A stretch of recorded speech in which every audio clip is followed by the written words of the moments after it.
തെരഞ്ഞെടുപ്പുമായിട്ട് ബന്ധപ്പെട്ട് എങ്ങനെയാ? വലിയ ആകാംക്ഷയിലാണ് തൃശ്ശൂർക്കാർ. അപ്പോൾ ഇത്തവണ എങ്ങനെയാ? 100% സുരേഷ് ഗോപി തന്നെയാണ്. സുരേഷ് ഗോപി ജയിക്കും 100%. അദ്ദേഹത്തിനിടെ ഞാൻ താടി വളർത്തിരുന്നു നോയമ്പൻ. അപ്പം നാളെ റിസൾട്ട് വന്നു കഴിഞ്ഞാൽ ബുധനാഴ്ച ഷേവ് ചെയ്യുള്ളൂ. റിസൾട്ട് വന്നിട്ടേ ഷേവ് ചെയ്യുള്ളൂ? 100%. അദ്ദേഹത്തിന് ഒരു മാസമേ നോയമ്പെടുത്തുകൊണ്ടിരിക്കുക. അറിയാം. എങ്ങനെ ഉണ്ടായിരുന്നു അദ്ദേഹത്തിന്റെ പ്രവർത്തനം? ആളെ പ്രവർത്തനം മീൻസ് അയാളിപ്പോൾ എന്നെ സംബന്ധിച്ച് പറഞ്ഞാൽ തൃശ്ശൂരിന് വേണ്ടിയിട്ട് എല്ലാ കാര്യങ്ങളും നല്ല ചെയ്തിട്ടുള്ളൂ.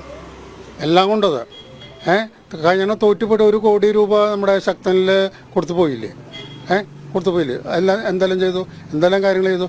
വീണ്ടും അയാൾ അതിന് വേണ്ടിയിട്ട് ഇവിടെ 4-4.5 വർഷമായിട്ട് ഇവിടെ താമസിക്കുകയാണ്.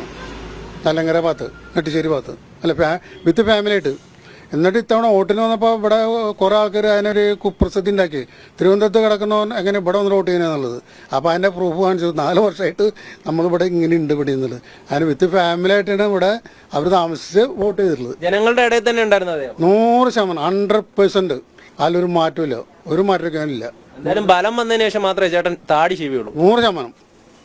അല്ലെങ്കിൽ ഞാൻ മരിക്കും. കരങ്ങിയില്ലേ?